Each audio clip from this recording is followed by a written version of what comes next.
እንደ ውሻ የሚቆጥሩ ደግሞ ሰዎች አሉ። ስለዚህ ስድቡ ያለው ማጋ ነው፣ መዳን ያለው ማጋ ነው የሚለውን ደግሞ ቆም ብሎ ማየት መልካም። ስድብ ያለው እንግዲህ የእንትናውን የቤታዬ ወዳጆች ፓስተር የሆነ ስም እያሉ ሳይፈሩት ስሙን ይጠራል። እኔ ስሙን ራሱ አልጠራው፣ ፓስተር እንዲህ እያሉ ስሙን ይጠራል። የኦርቶዶክስ ልጆች ናቸው፣ ኦርቶዶክሶች ናቸው። እኔ አሁን ደግሞ ቄስ እንዲህ ብዬ ብናገር አስባችሁታል ምን ሊፈጠር እንደሚችል? አንድን ሰው ላናድ ብዬ ሌሎቹን ማስከፋ አይደለም፣ ማስተዋል እችላለሁ። የቀጨጨ በእምነት የቀጨጨ አለ። በእምነት የቀጨጨ ማህበረሰብ አይተናል። ጌታ ምስክሬ፣ በእምነት የቀጨጨ በሃይማኖት ግዙፍ የሚመስል በእምነት ግን የቀጨጨ ስትፈትሸው ውስጡ ባዶ፣ በእምነት የቀጨጨ ግን ስታየው በጣም ግዙፍ። አንዳንዴ አስተውላችኋል? የሆነ ጴንጤ ቤት ስትገባ ለምሳሌ አንድ መስቀል አለ፣ ኢየሱስ ጌታ ነው አለ የሚል አለ፣ መድረክ አለ፣ ሌላ ነገር የለም። ስታየው ባዶ ይመስላል። ውስጡ ስትገባ ግን ጉድ አለ። ስለ ወንጌል ከጫፍ እስከ ጫፍ የሚነገራል። ትገባለህ ደግሞ ኦርቶዶክስ የሚያማምሩ ሱሎች አሉ። ያበደ ስዕል ያበደ በቃ ምናምንና የሆነ እዛ የሚያስቀድሰውን ሰውዬ ጠይቄ ወንድሜ ምንድን ነው የሚለው ስለ መጽሐፍ ቅዱስ ጠይቀው አለባበሱን አሳምሮ ምኑ ስታየው በጣም ግዙፍ የሚመስል ቤተክርስቲያን ውስጥ በጣም ትልቅ የሚመስል ሄደው ወንድሜ ምንድን ነው የተማርከው? ይሄ ነገር ያምራል ያየሁት ምንድን ነው ብለህ ጠይቀው። የሚያውቀው ታሪክ የለም። ሌላ ሰው ሄድና ጠይቅ ይላል። አብዛኛውን ጴንጤ ግን ስትጠይቀው ምንድን ነው ባዶ ነው ቤቱ፣ ምን አለ እዚህ ውስጥ የምትማረው ምንድን ነው? አዳራሽ ነው፣ ምንም ነገር የለም። ምን አይቼ ልማር ስትለው ናይልና ገለጥ ያደርግልህና መጽሐፍ ቅዱስ ጌታ ኢየሱስ ይሄን ይላል፣ ጌታ ኢየሱስ ይሄን ይላል፣ ጌታ ኢየሱስ ይሄን ይላል፣ ጌታ ኢየሱስ ይሄን ይላል እያለ ቁጭ ያደርጋል። ያንን ሁላ የሚያሸበርቅ ነገር ይዞ አጠገብ ቁጭ ማለት አይችልም። አይደንቅም? ያንን ሁላ ግዙፍ ነገር ይዞ እንደ ጎልያድ ማለት ነው። ጎልያዳውን በጣም ግዙፍ ነው፣ ያስፈራ ነበር፣ በጣም ያስፈራ ነበር ጎልያድ። ማንም ቀና ብሎ የማያየው ጉልበተኛ ነበር። ዳዊት ናት መጣ የ11 ዓመት እረኛ እኔ ነኝ እኛውን የምጥለው አይረባም ያለችው። ዳዊት በወንጭፍ ታላቅ የጌታ ነገር ያለው ምንም የሌለው ይመስላል። የጌታ ነገር የሌለው ግን ግዙፍ ኃያል ይመስላል። ይሄ ነው ልዩነቱ። ስለዚህ እኔ ገጥሞኛል በጣም ትልቅ የመሰሉኝ ሰዎች እቺን የምታላክለውብኝ፣ በጣም ትንሽ የመሰሉኝ ሰዎች ደግሞ ግዙፍ ሆነውብኝ አይቻለሁ። ኢትዮጵያ ጓደኞች አሉ።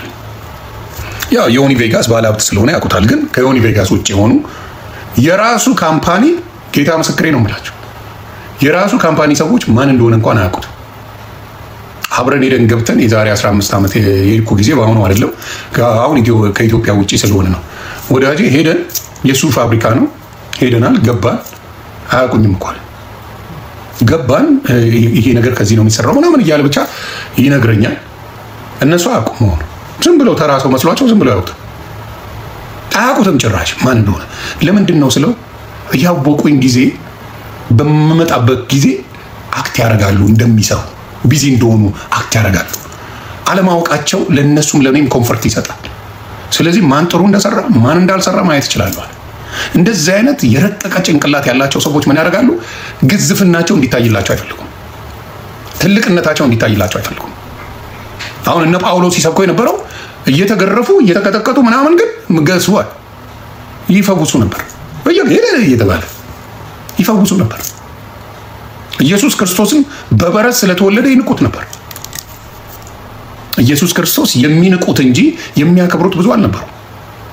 ከዛ በኋላ የሚያደርገውን ሳይ እየተከተሉት በ3 ዓመት ውስጥ ትልቅ ለውጥ አምጥቶ ሞት እንድል አድርጎ ይህን ያህል ዓለም ላይ ተከታይ እንዲኖረው አድርጓል ኢየሱስ ክርስቶስ።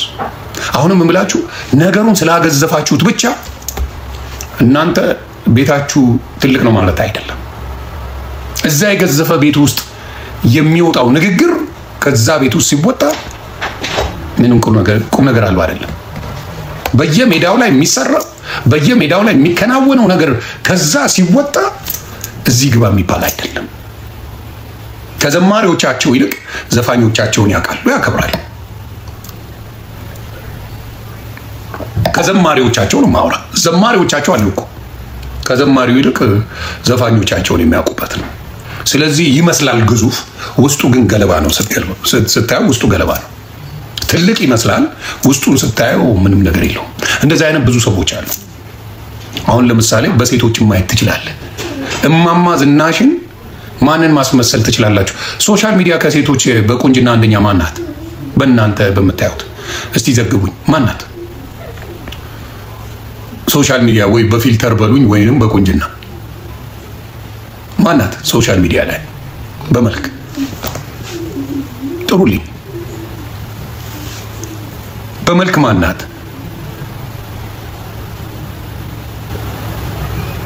ኤልሹ። እሺ ሌላስ? ጂጂ ዝሆን ይቀር ይበላችሁ እናንተ። በእሷ ቤት የምትገቡበት ፊልተር የተለየ ነው ማለት ነው። ሆዴም ጥሏታል እንኳን ሌላው። እሺ ማን? ሌንዚ። ኦኬ የፍራው ሊቲቻ ሚስት ሌንዚ። ኦኬ እንውሰድ ሌንዚ። አንድ ሴት ተቀባብታ ሌንዚን መምሰል ትችላለች። ከባድ አይደለም።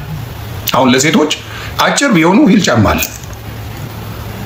ወፍራም ቢሆኑ የሆነ የሚጠመጠማለ ጥምጣ፣ ሆዳቸውን ጠምጥመውት ቀጭን ሆኖ ሽንቅጥ ብለው 8 ቁጥር ሆኖ መምጣት ይችላሉ። መቀመጫ ከሌላቸው ያ ባለ ስፖንጁን መግዛት ይችላሉ፣ ወይም ማስጨመር ይችላሉ። ቆልለውት መምጣት ይችላሉ። ከላይም ለጥ ይበሉ ከሆነ አሰርተውት ብራንድ አድርገው ማምጣት ይችላሉ። ሙሉ ነገሩን ማስተካከል ይቻላል። ተግባባ። ስለዚህ የተቀባባ ነገር ነው ማለት ነው። የሆነ አይደለም ግን ተቀባብቶ ሌንዚን ለመምሰል አሁን ሌንዚን ለመምሰል በፊልተርም በምንም መሆን ይቻላል። ኦሪጂናል ግን አይደለም። ገለብ ስታደርገው ሌንዚ የመሰለች ከፈትፈት አድርገህ ነገሩን ስትገላለጠው እማማ ዝናሽ ሆና ቁጭ ትላለች። ሌላችሁ የምፈልገው እንደዛ ነው። የገዘፈ ነገር አድርገህ የምታየው ነገር ውስጡን ገለብ ስታደርገው ምንም ከሌለው እዚ ሴም ቲንግ። ለዚህ ስትገባም ስትወጣም ጴንጤነት ክርስቶስ ነው። ስትገባም ያለው ክርስቶስ ነው የሚነገር። ገና ስትገባ ሚስጥር ነው ተብለህ አይደለም፣ ኢየሱስ አዳኝ ነው ተብለህ ነው የምትገባው። ስትወጣም በአዳኝነቱ ካላመንክ ነው የምትወጣው። አዳኝ ነው፣ ምንም የሚደበቅ የለም፣ ሚስጥር የሚባል የለም፣ ግራ የሚያጋባ የለም፣ ኮንፊውዝ የሚያደርግ የለም። ስትገባም ያንን ነው ኢየሱስ ነው የሚጨመር ሌለ አረችም ተጨመር ቆይ የሚጨመር እንትናም ይምጣ እንትናም እኮ ታሪከኛ ነው ገርለኛ ነው እስካቦኛ ነው የሚባል ነገር የለም። ስትገባም ኢየሱስ ነው፣ ስትወጣም ኢየሱስ ነው። ግራጁዌሽንም ላይ ኢየሱስ ነው የሚመሰገነው፣ ስትሞትም ኢየሱስ ነው፣ ስትወልድም ኢየሱስ ነው የሚመሰገነው። ገስዋት ሀዘንም ላይ ግራጁዌሽንም ላይ ክርስትናም ላይ ምንም አይነት ላይ ያለው ኢየሱስ ነው። ሌላ የሚደባለቅ ነገር የለም። ስለዚህ የሚለየው ያ ነው። ክርስትና ከሌሎች የሚለየው የትም ቦታ ላይ ስሙ የሚጠራው ኢየሱስ ብቻ ነው። እያንዳንዱ መርጠ ቦታ ላይ ግን እዚህ ቦታ ኢየሱስ ጠራለሁ፣ እዚህ ቦታ የሆነ እንጠራለሁ፣ እዚህ ቦታ የሆነ እንጠራለሁ፣ በዚህ ቀን የትን እንጠራለሁ የሚባል እምነት ጴንጤ ጋር ታመጣ ሊኖርም አይችልም። እዚህ ጋር ቆይ የሚባልለት ኢየሱስ የለኝም። ለዛ ነው የምወደው ብቻውን የማከብረው የሚያድነው እሱ ነው የምለው ለዛ ነው። በዚህ አጋጣሚ አሁንም እናገራለሁ፣ አማራና ትግራይ ክልል ላይ ኢየሱስን መስበክ ወንጀል ነው። መንገድ ላይ ሆነ ከወሎ በስተቀር መንገድ ላይ ሆነ አማራ ጎንደር ላይ ጎጃም ላይ እንዲሁም ትግራይ ላይ መጽሐፍ ቅዱስ ይዘህ ኢየሱስ ጌታ ነው ብለህ ብትሰብክ እጅ እዛው ይቀራል፣ ይቆርጡታል። በግልጽ ነው የምናገረው። ወደፊት ግን የሚስተካከል እዛ ሆኖ ጴንጤ ሆኖ በሰላም የሚኖር አለ ብዬ አላስብም። መዋሸት አልችልም። ሐቁ ነው የምነግርህ። ወደፊት ግን ወንጌል ይሞላል። እዛ ወንጌል ይገባል። ኢየሱስ ይሰብካል። ኢየሱስ ከፍ ይላል። መናደድ ይቻላል፣ ግን እውነቱን ከመናገር ወደኋላ የምንለው አይደለም። እና አሁንም የኢየሱስ ስም ሲጠራ የሚከፋ አብዛኛው ካየ የኦርቶዶክስ ወንድምናቶቼ ናቸው። ኢየሱስ ሲባል ኩርፊያ የሚያስማ ሌላ ሰው አልተጠራም ብሎ የሚያስቡበት ነገሮች እያየው የሚከፋቸውን ነገር አይቻለሁ። ምን ማለት ነው? ኢየሱስ ስትል የሆነ አብሮ መጠራት አለበት፣ እናቱ መጠራት አለባት፣ ወይ የሆነ ጀለሱ መምጣት አለበት ብለው የሚያስብ አስተሳሰብ ይዘው መጥተዋል። የቅሬታ መንፈስ አለ። ለምን ያስለመዷቸው ከ30ዎቹ 3 ቀኖቹ እሱ ናቸው። ሌሎች ጀለሶች አሉት። በ6 ብለው ደርበውበታል። አርሴማን ከሱ ይልቅ አርሴማ ተከብራለች። 6 ወጥቷል። 27 መድኃኒዓለም ነው፣ ከ28 አማኑኤል ነው፣ 29 ባለ እግዚአብሔር ነው። ከነዚህ 3 ቀናቶች ውጪ ቦታ የለው። ከሌሎቹ እኩል ተስተካክሏል። ስለዚህ ለብቻው ስትናገር ቅሬታዎች ያስፈጥራል በኢየሱስ ላይ። አረ ኢየሱስ ነው ቀናቶች ሁሉ ስትል ነው ይሄ ቀን የእንትና ነው ይሄ ቀን የእንትና ነው ብሎ ግርግር ይፈጥርላል። የሚከፋቸው ለዛ ነው። ያስለመዷቸው ከቅዱሳናቶቹ አንዱ አድርገው ስለሆነ ብቻውን ስሙን እየጠራው ስትሄድ ሌሎቹን ካልጠራ ቅሬታ አለ፣ ውጊያ አለ። ምን ይል ከዛ ምን ያደርጋል? ኢየሱስ እየደረመሰው ያንን ስራ እያጠፋው ኢየሱስም ኃያል ስለሆነ እያጠፋው አሁን የሚያስደነግጥ ነገር ላይ ሰምቻለሁ። እኔ በህይወት እያለሁ ከሰማሁት ቃል ሁሉ የትኛው ደስ እንዳለኝ ታውቃላችሁ? ወፍ ዘራሽ ንግግር ነው የተባለው። ያለ ማርያም አማላጅነት ዓለም አይድንም የሚለው ንግግር ወፍ ዘራሽ ንግግር ነው ብለው ኦርቶዶክሶች ተናገሩ ለመጀመሪያ ጊዜ። በቃ የማርያም አማላጅነት ዓለምን እንደማያድን ካወቅ የሚያድነው የኢየሱስ ነው። አከተመ። የእሷ ምልጃ አያስፈልግም። ራሳቸው በቃ ይሄን መስማትን የሚያህል ትልቅ ነገር የለም። ወፍ ዘራሽ ትምህርት ነው። ከራሳቸው ነው አንደበት የማሳያችሁ። ክብር ለኢየሱስ ይሁን። ወፍ ዘራሽ ትምህርት ነው። ቃል በቃል ነው የተናገሩት። ወፍ ዘራሽ ትምህርት ነው። ስለዚህ በቪዲዮ ካለውና ከተነጋገሩት ክብሩን ጌታ ይውሰድና እኔም ማለት የምፈልገው እሱ ብቻ የሚሰናከሉ ከሆነ አንተ በምታብራራው ማብራሪያ ሰዎች ከመስመር የሚወጡ ታፕ ኮፒ ሊንክ ለተወሰነ ቀን ባታብራራ ቀር ይላል ማለት ከዲቤቱ ባሻገር ማለት ነው። ዲቤቱ እንዳለ ይቅርብህ። እሱ አብረን ተያይዘን ነው የምናልቀው። አብረን ተያይዘን እናልቃለን። ለምን ግን እስቲ ስሙልኝ። አብረን ተያይዘን ነው የምናልቀው ሲባል ምን ታስበው ነው? ንገሩኛ እንዴ። አብረን ተያይዘን እናልቃለን ሲባል ምን ማለት ነው? ክርክሩን ውይይቱን አቁም። አብረን ተያይዘን እናልቃለን። እስከ ዛሬ ዲያቆናቶች የተማሩት ትክክለኛ ትምህርት አይደለም ማለት ነው። እስቲ ስሙ። ሰዎች የሚሰናከሉ ከሆነ አንተ በምታብራራው ማብራሪያ ሰዎች ከመስመር የሚወጡ ከሆነ ለተወሰነ ቀን ባታብራራ ቪዲዮ ሲሆን አሳያችኋለሁ። ስሙ ማለት ከዲቤቱ ባሻገር ማለት ነው።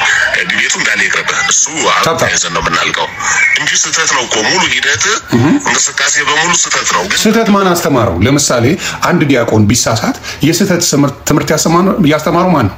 ቤተክርስቲያኗ ናት። ሌላ ሰው አላስተማረም። ማን ያስተማረው የስህተት ትምህርት? ቤተክርስቲያን። ከኪሱ አውጥቶ የተማረው ትምህርት አይደለም። ድቁና ሲሰጥ በስነ ስርዓት በሹመት ነው። በስነ ስርዓት ብዙ ዘመን ተምሮ ነው። ዝም ብሎ የሚሰጥ አይደለም። እስቲ እንዴ ያው ጋር አይልምጡን እዛው ልክ እንዳታስበላን ለማለት ነው። ሌላው ግን ያልካቸው ቅድማውን የሰማሁት ቪዲዮ ላይ የሰማኋቸው ወደ 8 ፋውሎች አሉ። 8 ፋውል። እንግዲህ አንድ ቪዲዮ ላይ 8 ስህተቶች ከባድ ናቸው። ድንግል ማርያም አማላጅነት ዓለም አልዳነም።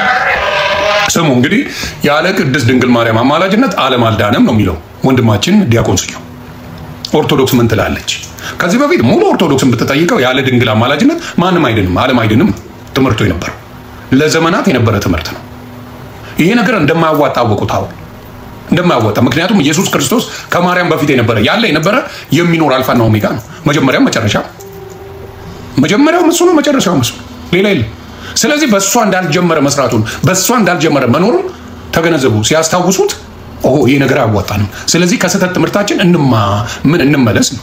ስለዚህ የሚለው ሰው እዚህ ጋር ስህተቶች ከባድ ናቸው። ድንግል ማርያም አማላጅነት ዓለም አልዳነም። ደግሜ እላለሁ፣ ያለ ድንግል ማርያም አማላጅነት ዓለም አልዳነም። አስታውሳለሁ። ነፍሳቸውን ይማር በረከታቸው ይደርብን። ነፍሳቸውን ይማር በረከታቸው ይደርብን። listen to this የስህተት ትምህርት መሆኑን የምታውቀው ነፍሳቸውን ይማር በረከታቸው ይደርብን ማለት ነፍሳቸው ገና አልተማረም ማለት ነው። እርግጠኛ አይደላችሁ። እርግጠኛ ባልሆነ ነገር ላይ ምን መሆን አይቻልም፣ መዳን አይቻልም። እኔ እርግጠኛ በሆንኩ ነው። በእኔ ስራ አይደለም የዳንኩ። ክርስቶስን ስቀበል ግን ድኛለሁ። አዲስ ፍጥረት ሆናችኋል ይላል መጽሐፍ ቅዱስ። ድኛለሁ። ሊያድነኝ ነው ክርስቶስን የተቀበልኩት እንጂ ካመንኩት በኋላ ወይ ትድናለህ ወይ አትድንም የሚባል ነገር የለም። ካመንከው ከተቀበልከው በኋላ ክርስቶስ አዳኝ ነው። 4 ነጥብ። ዛሬ ከኔ ጋር በገነት እገባለሁ ነው ያለው ዛሬ። ስለዚህ ልትድንም ላትድንም ትችላለህ፣ በጌትነቱ ግን እመን የሚባል ትምህርት የለም። ነፍሳቸውን ይማርና ካልከኝ ያልዳነ ሰው ለእኔ እንደ በረከት ይሰጠኛል? አልዳንም እኮ ገና ስራ ሰርቶ ይድናል ብላችሁ የምታምኑት ሰው አልዳነም። የዳንኩት ነው አይደል? የሆነ ቦታ ስራ ስቀጠር ስሰራ ደሞዝ ይከፈለኛል ብዬ ተቀጥሬ የምሰራው በገንዘብ ተስማምቻለሁ። ይሄን ስራ ይሰጠኛል፣ ያንን እሰራለሁ። ገስዋት አም ጉድ ከዛ ጠይቃለሁ። ስለዚህ በዛ ስራ ተቀጥሬ ገንዘብ ካልተከፈለኝ አልሰራም። መክሰስም እችላለሁ። በክርስቶስም ድኛለሁ። ልክ ክርስቶስን ሳምን ድህነቱ ተፈጸመ። በቃ አምኛለሁ። ተሰርቷል። ዋጋ ተሰጥቶኛል። ናው ስራውን ነው የምሰራው። ምን አይነት ስራ? የቅድስና ስራ። ስብከት ናት። ያልወላዲተ አምላክ አማላጅነት አለማይድን በቃ ተጨማሪ ስብከት የለቻቸውም። እንወዳቸዋለን። መልካም ሰው ነበሩ። እንዲያውም በስንድናም ሳንጠጋጋ አንቀርም ይመስለኛል። የእሳቸው የግል ስብከት ናት እንጂ በቃ ሄደዋል። የግል ስብከት ናት። ፍቅራቸውን ሲገልጡ ኖረዋል። ምክንያቱም ምንድነው እዚህ ጋር የምናገረው ስለ ማርያም ትልቅ አርገ መናገር በረከት የምታገኝበት ይመስላል። ሰው የሚሸወደው በዛ ነው። ስለ ማርያም ትልቅ አርገ መናገር በረከት የሚያመጣ ስለሚመስለው ነው ሰው የተሸወደው። ይሄንን ደግሞ ያደርጉት የድሮ አባቶች ናቸው። ወንጌልን አጣመው በመናገር ወንጌል በማርያም እንደተገኘ አድርገው መስበካቸው ትውልዱ ልትፈርድበታቸው።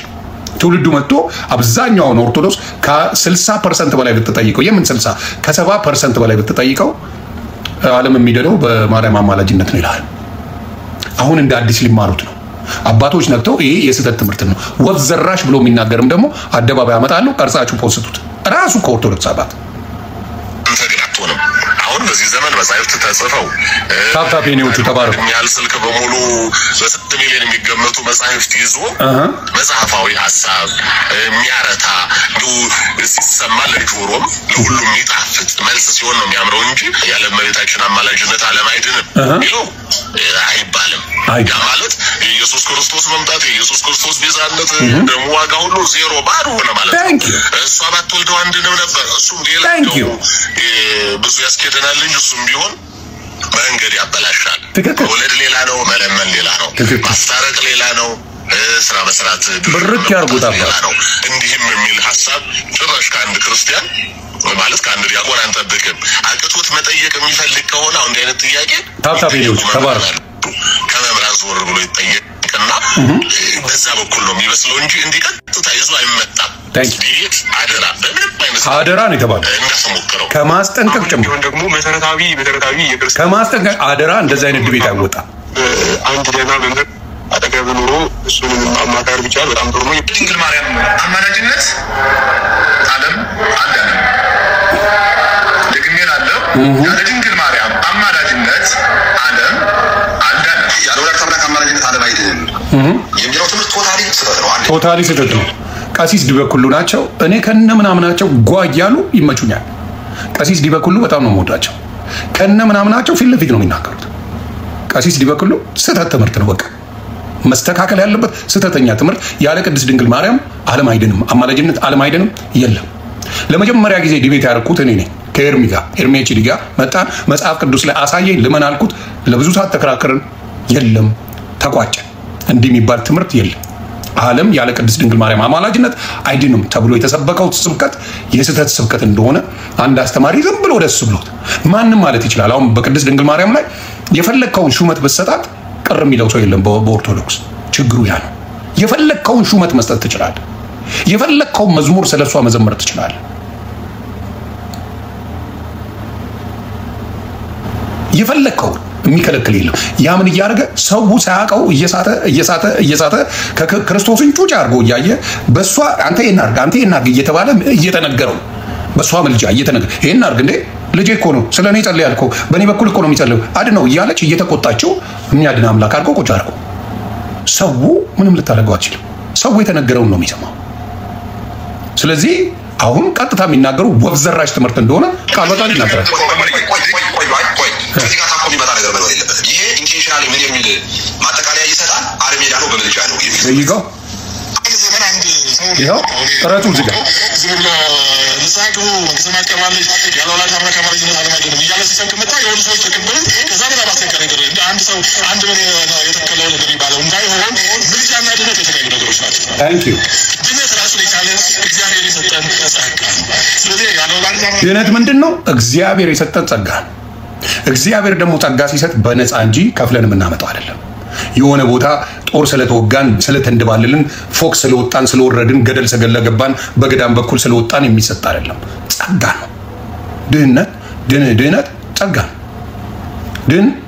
መዳን ጸጋ ስጦታን የተሰጠን። ስለዚህ ጸጋ ነው። ምልጃ ሌላ ጉዳይ ነው።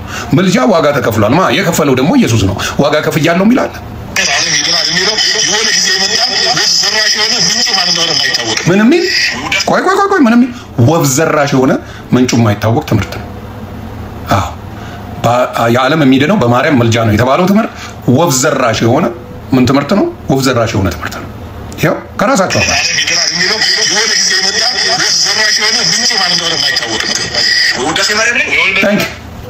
ስለዚህ ይህንን ነው የምለው። አሁንም ለሌሎቻችሁ ስትናደዱ ስትበሳጩ ከኛ አይደለም። አሁን ፕሮቴስታንት ይህንን ቀድሞ ያውቀዋል። ስለዚህ ምን ማድረግ አይቻልም።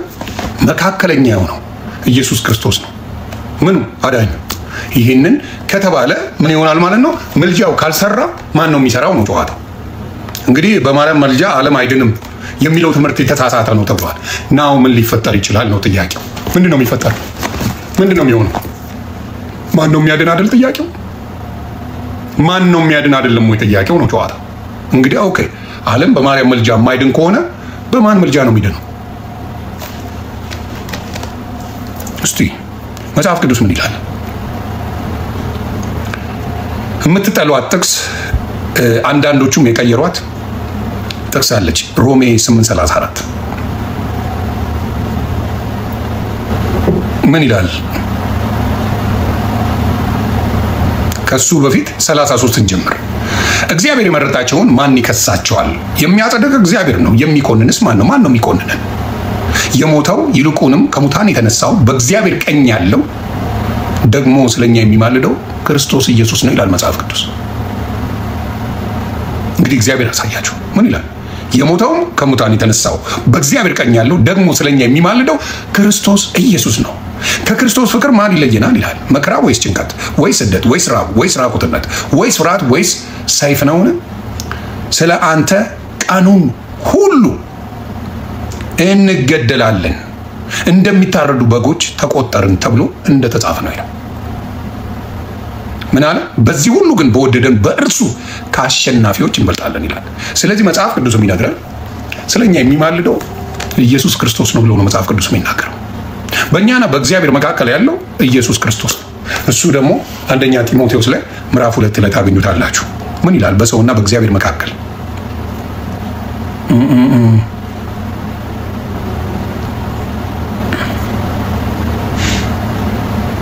ምን ይላል? አንደኛ ጢሞቴዎስ ምዕራፍ 2 ቁጥር 5 ላይ አንድ እግዚአብሔር አለና በእግዚአብሔርና በሰው መካከልም በሰው መካከል ያለው መካከለኛ ደግሞ አንድ አለ፣ እርሱም ሰው የሆነ ኢየሱስ የክርስቶስ ኢየሱስ ነው ይላል። ይሄን ያለው እንግዲህ ወንጌል አንድ እግዚአብሔር አለ፣ በሰውና በእግዚአብሔር መካከል ክፍተቶች ነበሩ። ክፍተት ነበር በሰውና በእግዚአብሔር መካከል። ምክንያቱም በመካከላችን ሕግ ፈጥሮ እነ ሙሴ ሕግን አምጥተው አልቻሉትም።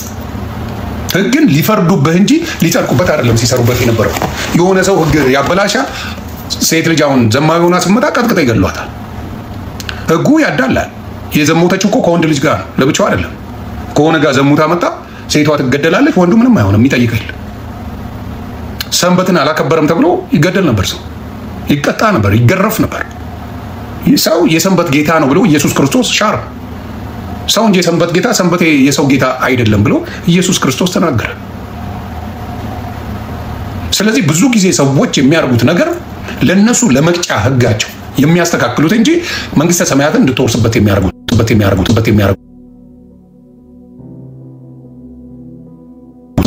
ከፍላል ይገና ኮስቹ ኢትዮጵያ ህጓን የምታወጣው ለምንድን ነው? ያቺን ህግ ሻራ ተከፍላታል። ያንን ሁላ ዋጋ ግን የኛን ህግጋቶች ዋጋ ምን ሆነ? ኢየሱስ ከፈለው፣ በዛ ይኖር ነው። ስለዚህ አሁንም ዋጋ የተከፈለው በደም ነው። እኛ ስርየት ያገኘ ነው፣ ዋጋ ነው የተከፈለልን። ስለዚህ የእሱን ዋጋ አራክሱ የሌላ ሰው ከፍ ማድረግ በዚህ ምድር ላይ አይቻልም እያልኩ ነው። ስለዚህ የነበረን ጊዜ የሚሰበከው ያለው ከዚህ በኋላ እንግዲህ የኦርቶዶክስ አባቶችን ሄዳችሁ መጠየቅ ትችላላችሁ። ዓለም መልጃ በማርያም መልጃ ዓለም አይድንም የሚለው ትምህርት ስህተት ከሆነ ማን ነው አማላጁ ብሎ መጠየቅ ነው። ማን ነው አማላጁ? እንግዲህ ይህ ትምህርት ስህተት ነው። ስለዚህ የሌሎቹ መልጃ ቦታ የሚሰጠውም አይደለም። ትልቋ ማርያም ናት። በእናንተ በእኔ ትልቁ ክርስቶስ ነው። በእኔ ትልቁ ሁሌም ክርስቶስ ነው። ትልቁ ማርያም የምትከበር የምትወደድ እናት ናት። በጣም ትልቁ ግን ልጇ ያለ የነበረ አልፋና ኦሜጋ ነው። በእሷ የተወለደ አይደለም። ያለ የነበረ የልዑል ኃይል የነበረበት ገና ሳይወለድ በእሷ ማፀን ሲጸነስ የልዑል ኃይል ይጸልልብሻል የተባለችው የልዑል ኃይል የእግዚአብሔር ኃይል ነበረ በእሷ ላይ። የልዑል ኃይል ነበረ የከለለው። የልዑል ኃይል ነበረ አብሮት የነበረው፣ አልተለየው። ስለዚህ እናንተ ሰዎችን አምጥታችሁ ነገራቸውን ቆልላችሁ መጽሐፍ ጽፋችሁላቸው ሳር የበቀለበት ሰውላ ተገኝቷል ሲጸልይ። አሁን ለምሳሌ እንትናን ከሞት ያዳነው ለምሳሌ ከአንበሳ መንጋጋ እግዚአብሔር ዳንኤልን ያዳነው በምንድን ነው? ባልሆነ ወንጀል ተከሶ እውነቱን በመናገሩ ተከሶ ከዛ በኋላ ነው አንበሳ መንጋጋ ውስጥ የተጣለው። በእግዚአብሔር ስለማያመቻመች በእግዚአብሔር ምን ስለማይል አንበሳ መንጋጋ ተጣለ። በእግዚአብሔር ያለ ደግሞ የሚድን ነው። ዳነ፣ ምንም አልሆነ። 3 ደቂቃን ወደ እሳት ሊወረወሩ የነበሩት በእግዚአብሔር አምነው ነው። በቃ ለእግዚአብሔር ነው የምንሰግደው፣ ለሌላ አንሰግድም አሉ። ይህንም ትንቢተ ዳንኤል ምዕራፍ 8 ላይ ታገኙታላችሁ። በእግዚአብሔር ነው ያመኑት። እነዚያው ሳር በቀለበት የምትለው ማንም የፈተነው ሰው የለም። ማንም የተደባደበው ሰው የለም። ማንም ሉጋ ያለው የለም። ማንም ሉጋ ያለው ሰው የለም። እግዚአብሔርን ስላመንክ ችግር እፈጥርብሃለሁ ያለው የለም። ማንም የለም። ራሳቸው ጽፈው ቆልለው ውሸታቸው ትልቅ ሆነና ለማመን ተቸግሯል። ሊሚትለስ ሆነ። ምን ገድላ ተብሎ የተጻፈላቸው ሰዎች ሊሚት የሌለው ትልልቅ ውሸቶች ተጻፈላቸው። እውነት አስመስለው ትልልቅ ውሸት ጻፉላቸው። ከማን ተጋድለው? ማን ጠይቋቸው? ማን ደብድቧቸው? እግዚአብሔርን በማምለካቸው ማን የጠየቃቸው? ማን ነው ያሳደዳቸው? ማን ነው የወጋቸው? ኢትዮጵያ ውስጥ ዚስ ኖበዲ። እና ቆልለው ጻፉላቸውና ለማስተካከል ተቸገሩ። በአንድ እግሬ ቆሜ ጸለይኩ ብትል አትድንም። በጭንቅላቴ ተዘግዝቄ አትድንም። የምትድነው በምንድን ነው አለ። እስቲ እናውጣው። የሐዋርያት ሥራን እናውራው። ምዕራፍ 16 የሐዋርያት ሥራ ላይ እነ ጳውሎስ ታስረው ምንድን ነው የሆነው? ምዕራፍ 16 ላውጣና እስቲ እንነጋገር።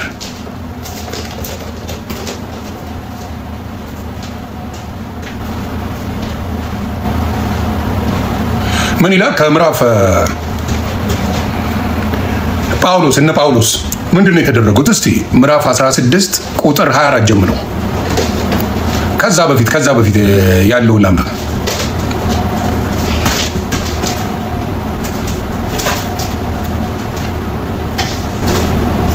ያው በሰንበት ይላል ከ13 ጀምሮ እናንብበው። እናንተም ስሙ እና የራሳችሁን ነገር አንብቡ። ተባረክ ፊሊሞን የምትሳደበው ስድብ የኦርቶዶክስን የሚገልጻት ስለሆነ ደስ የሚል ስድብ ነው። ደስ ብሎኛል። ደጋግመህ ጻፈው። ኦርቶዶክስን ይገልጻታል። ስለዚህ እኔ አይከፋኝም። ስድቡን ከኔ በላይ የሚያውቀው ስለሌለ ያለን ነው የምሰጠው። እየነበርኩ ኦርቶዶክስ እኔም እንዳንተ ነበርኩ፣ ግን ያንን ስድብ አልሳደብም። ኤኒዌይስ ወደ ጉዳዩ እንሂድ። ኢማኑኤል ስታፕ ፕሊዝ። ታንክ ዩ። በሰንበት ይላል ከ13 ጀምሮ በሰንበትም ቀን ከከተማው በር ውጪ የጸሎት ስፍራ በዚያ መሆኑን ስላሰብን ወደ ወንዝ አጠገብ ወጣን። ተቀምጠንም ለተሰበሰቡት ሴቶች ተናገርን ይላል።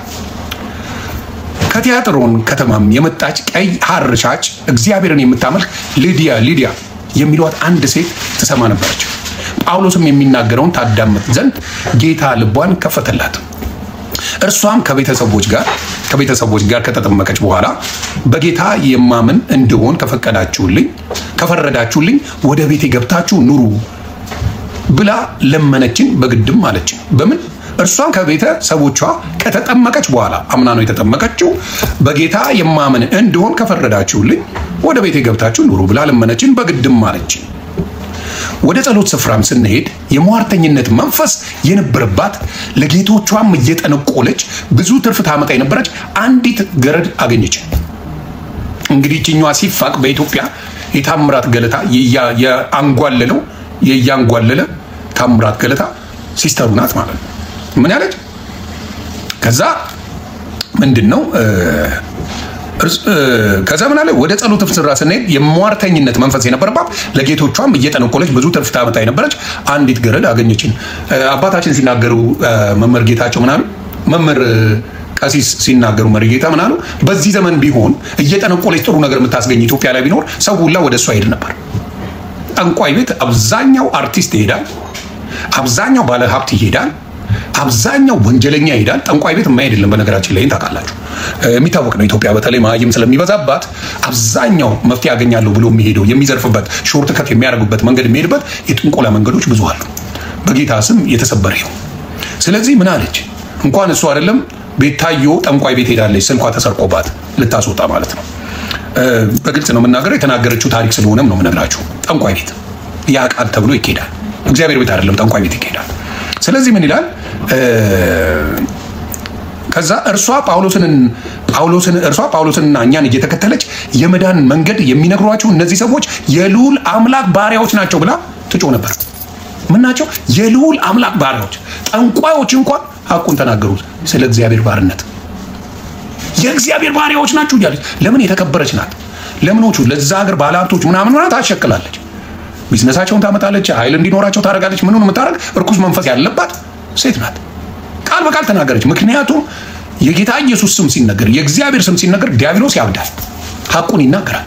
ኢየሱስ ክርስቶስ ስንት ጊዜ ነው እንትኖች መጥተው ልታጠፋን ነው የት ልታረግን ነው ብለው ሮጠው ነው የሚጠይቁት። ወዲያው መንፈሱ ይጮሃል። ከዛ ምንድን ነው የሆነው? እዚህ ጋር ትጮህ ነበር አሉ። ምን እያሉ?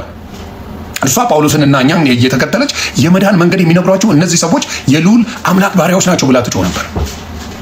ይህንም እጅግ ቀን አደረገች። ጳውሎስ ግን ተቸገረና ዞር ብሎ መንፈሱን ከእርሷ እንዲወጣ በኢየሱስ ክርስቶስም አዛለሁ አለ። ኢየሱስ ክርስቶስ ይሄ ነው ስራው። ጳውሎስ በእኔ ስም አላለም፣ በእንትና ስም አላለም፣ በቅዱሳን ስም አላለም። በማን ስም ነው ጳውሎስ የተናገረው ያ ነገር እንዲወጣ? ምንድን ነው ያለው? ጳውሎስ ግን ተቸገረና ዘወር ብሎ መንፈሱን ምን አለ? መንፈሱን የተገናኘው። ምክንያቱም መጥፎ ነገር አልተናገረችም። እነ ጳውሎስ አያውቋትም፣ ይህችን ሴት አያውቋትም። የእግዚአብሔር ባሪያዎች ናቸው ነው ያለችው። የተናገረችው ንግግር እኮ መልካም ነው። ለሌሎች ሲያዩ እንዴ እግዚአብሔር ባሪያዎች ናቸው፣ ኦኬ ምን ችግር አለን? ጳውሎስ ግን መንፈሱ የማን መንፈስ እንደሆነ አወቀ። ለምን? ዲያብሎስ አታላይ እንደሆነ ታውቃላችሁ። የእግዚአብሔር መንፈስ እንዳለባቸው አድርጎ ሊሸውዳችሁ ይሞክራል። ዲያብሎስ ይችላል። የእግዚአብሔር መንፈስ አለባቸው፣ የእግዚአብሔር ባሪያ ናቸው ሲላቸው ማንም አይነካቸው። ታውቃላችሁ፣ ማንም አይነካቸው። የእግዚአብሔር ባሪያ ናቸው ካለ ማንም አይነካቸው። እሷም ያደረገችው ያንን ነበር። ምኑ እሷ ውስጥ ያለው መንፈስ ያደረገው ያ ነው። ለምን? ላጥ ብሎ መሄድ ይፈልጋል። መጨቃጨቅ አይፈልግማ። ጉዱ እንዳይወጣበት ይፈልጋል። ስለዚህ ገስዋዲ ይሄድ እዚህ ጋር ያደርገውን መስማት ነው። ምን አለ? ይህንን እጅግ ቀን አደረገች። ጳውሎስ ግን ተቸገረና ዞር ብሎ መንፈሱን ከእርሷ እንድትወጣ በኢየሱስ ክርስቶስ ስም አዝዣለሁ አለ። በዚያም ሰዓት ወጣ። ናው ችግሩ ሊፈጣል። ናው ችግር ሊፈጠራ። ምን አይነት ችግር? ያ መንፈስ እንግዲህ ስራውን ሊሰራ ነው። ምን አይነት ስራ? ይወጣ የለ ሲወጣ ነገሮች አበላሽቶ ነው የሚወጣው። ምን አለ? ጌቶቿም የተርፋቸውን ተስፋ እንደወጣ ባዩ ጊዜ ጳውሎስና ሲላስን ይዘው ወደ ገበያ በሹማምንት ፊት ጎተቶና ጉሮሮን ይዘው ናናናናናናና ተያዙና ጎተቷቸው። ወደ ገዢዎችም አቅርበው እነዚህ ሰዎች አይሁድ ሆነው ከተማችንን እጅግ ያናውጣሉ። ማን ተናወጠ? የዲያብሎስ መንፈስ ስለወጣ። የዲያብሎስ መንፈስ ከዛ ሴት ላይ በጌታ በኢየሱስ ስም ስለወጣ ቢዝነሳቸው ስለተቋረጠ ጉሮሮቸውን ይዘው ምን ያናውጣሉ? አዎ የኢየሱስ ክርስቶስ ስም ለማያምኑት ያናውጠዋል። ለማያምኑት ይቸግራሉ፣ ለማያምኑት ይሰድባሉ፣ ለማያምኑት ይገዝታሉ፣ ለማያምኑት ተራ ስም ይሆንባቸዋል። ስለዚህ ይሄ ነው ክሳቸው። እንግዲህ በጌታ በኢየሱስ ስም ያንን መንፈስ ማውጣት፣ እርኩስ መንፈስ ማውጣት ለክስ ያቀርባል። ለክስ ተቀርባለ። ከዛ ምን አሉ? ያናውጣሉ። እኛም የሮማ ሰዎች ሆነን እንቀበላቸውና እናደርጋቸው ዘንድ ያልተፈቀደልንን ልማዶች ይናገራሉ አሉ። ህዝቡም አብረው ተነሱባቸው። ገዢዎች ልብሳቸውን ገፈው በበትር ይመቷቸው ዘንድ አዘዙ። ራቁታቸውን አድርገው ተለበለቡ። አዲስ የነበረ ነገር አይደለም። ስለ ኢየሱስ ክርስቶስ በተናገርኩ ቁጥር ገራፊ፣ ሰዳቢ፣ አንጓጣጭ ምን አይጠፋም። ቀድሞ ነው የሚናገረው። ስለ ስሜ የተጠላችሁ ትሆናላችሁ ይላል። የኢየሱስ ስትሆኑ ብቻ አኩራፊያችሁ ይበዛል። ወዳጅ ይርቃል፣ ዘመድ ይከፋል። ምን ይላል? ምንም ሌላ ልምምድ ስታረጉ አንድም ቀን በክፋት እናንተን አስበዋቸው የማያውቁት ስለ ክርስቶስ የክርስቶስ ወዳጅ ስትሆኑ መዳናቸውን ስትመሰክሩ ግን ፊታቸውን ያዞራሉ። ይሄ የተለመደ ያለ በኔም የምታዩት ነው። በሺዎች ሰብስቤ ቁጭ ምል ሰው ነኝ። በመሳደብ በማንጓጥበት የማይገባ በማርግበት ሰዓት ወዳጆቼ ብዙ ነበሩ። ለምን ሙሉ ወዳጅ ቀርቶ ብቻዬን ብቀር ኢየሱስን ሰብኳለሁ ብያለሁ። ይሄን ደግሞ የሚያሳየው ክርስቶስ ነው። እዚሁ ሚዲያ ላይ የሚታይ ነገር ስለሆነ እዚሁ የምታየው ስለሆነ በክርስቶስ ስለተሆነ ብቻ ጠላት ታፈራለህ። የክርስቶስ ስትሆን የገዛ ጓደኛ ሊርቅ ይችላል። የገዛ ጓደኛ ሴራ ሊሰራብ ይችላል። የገዛ ጓደኞቻችሁ ቤተሰቦቻችሁ ሌላ ልምምድ ብታረጉ ደስ ይላቸዋል። ትልቁ ሜንሽን የሚያደርገው ማርያምን ካድካት ይለዋል። ማርያምን ማን ካደ? እንግዲህ የማርያም አማላጅነት ኦርቶዶክስ ፎርሽ አደረገችው። ወፍ ዘራሽ ትምህርት ነው። ዓለም የማርያም ምልጃ ነው የሚያድነው የሚለው ትምህርት ወፍ ዘራሽ ትምህርት የሆነ ሰውዬ ዝም ብሎ የቀባጠረው ነው ብለው መሰከሩ። ናው ወደ እውነተኛው እየመጣን ነው ማለት ነው። ወደ እውነተኛው ወንጌል እየመጣን ነው። ስለዚህ ምን ሆነ? እንዲመቷቸው አዘዙ። በብዙም ከደበደቧቸው በኋላ ራቁታቸው ነው፣ ልብሳቸውን ገፈው ነው እንግዲህ የተገረፉት። በብዙ ከደበደቧቸው በኋላ ወደ ወህኒ ጣሏቸው። የወህኒውም ጠባቂ ተጠንቅቆ እንዲጠብቃቸው አዘዙት። ልብ አድርገው ከተገረፉ በኋላ ምን ስላደረጉ? አጋንንት ስለወጣ ያስገርፋል። አጋንንት ስለወጣ ያስጠላሃል። አጋንንት አንተ ላይ መኖር እንጂ አጋንንት ከአንተ ወጥቶ ሰላም አይሰጥም። ቅጥቅጥ አድርገው ገርፈው ራቁታቸውን ከዛ ወደ ወህኒ ጣሏቸው። አስጠንቅቀው ትእዛዝ ሰጥተው እንዲታሰሩ ተደረጉ። ከዛ ሲታሰሩ ዝም ብለው ወህኒ ቤት አልተጣሉም። ዝም ብለው አልተጣሉም። ኃይሉ የሚቻል አይደለም። የክርስቶስ ኃይል ማንም አይችለው። እስር ቤት አይችለው። ምን ድንገት ሞት አይችለው። ማንም የማይችለው ነው የክርስቶስ ኃይል። የመንፈስ ቅዱስ ኃይልን የሚችለው የለም። ስለዚህ ምን ሆነ? እዚህ ጋር ስታየው በብዙም ከደበደቧቸው በኋላ ወደ ወህኒ ተጣሏቸው። የወህኒ ጠባቂም ተጠንቅቆ እንዲጠብቃቸው አዘዙት። እንዲጠብቅ በደንብ ተጠንቅቀ ነው የምጠብቀው። እነዚህ ሰዎች ሄዱ ማለት የእሱም ሕይወት ያልፈለታል። እርሱም የዚያን ትእዛዝ ስለታዘዘ የመጣለት ጥንቃቄ ቀላል ስላልሆነ ምን አደረገ? ይሄም ደግሞ ምን አደረገ? እርሱም የዚያን ትእዛዝ ተቀብሎ ወደ ውስጠኛው ወህኒ ጣለ። ወደ ውስጠኛው ፊት ለፊት ያለ ወህኒ ወደ ውስጥ በቃ ማንም የማይደርስበት ቦታ ነው ጣላቸው። ዝም ብሎ አይደለም። ከዛስ ምንድን ነው ያደርገው? ወደ ውስጠኛው ወህኒ ጣላቸው። እግራቸውንም በግንድ አጣብቆ ጠረቃቸው ይላል። ወደ ውስጥ ጥሎ ፊት ለፊት አይደለም ወይ? ወደ ውስጥ ካለው አስገብቶ እግራቸውን ከግንድ አጣብቆ ነው ያሰራቸው። ከግንድ መጽሐፍ ቅዱስ ነው የሚናገረው። እኛ ተረት አናነብም። እኛ መሳሪያችን የጌታ ወንጌል ነው። መሳሪያችን፣ መዳኛችን፣ ወተቱ፣ ማሩ፣ ሁሉ ነገሩ መጽሐፍ ቅዱሳችን። ማንም ዓለም ላይ በሰብከው አንድ አይነት ስብከት ነው። የትኛውም ዓለም ሄደህ ብትነግረው የሚደነግጠው ወንጌል አይደለም። መጽሐፉን አንብቦ ነው እንዲህ አይደለም ብሎ የሚያመሳክረው እንጂ ኖ ከዚህ አትንካብኝ፣ ከዚህ ንካብኝ፣ ከዚህ አትንካብኝ እየተባለ እንደ የጾም ወጥ ሰው የሚቀባበለው አይደለም። የሚነካ ወንጌል ነው። ከዛስ ምን አለ? ጠረቃቸው ይላል። በመንፈቀ ሌሊት ግን ጳውሎስና ሲላስ እየጸለዩ እግዚአብሔርን በዜማ ያመሰግኑ ነበር። አስበው፣ እንደኛ ዘመን ሰው ቢሆን ማለት ነው። think about for a minute። እንደኛ ዘመን ሰው ቢሆን ለኢየሱስ ብዬ ለአንተ ብዬ ያንተን ዲያብሎስ አስወጥቼ መንፈሱን አስወጥቼ እንዴት ነው የምደበደበው ብሎ የሚያኮርፍ ዘመን ነው ያለው። እንዴት ነው የምደበደበው? እንዴት ነው የሚነኩኝ? ለምንድን ነው የገረፉኝ ብሎ የሚጠይቅ እንጂ የሚያመሰግን አይደለም።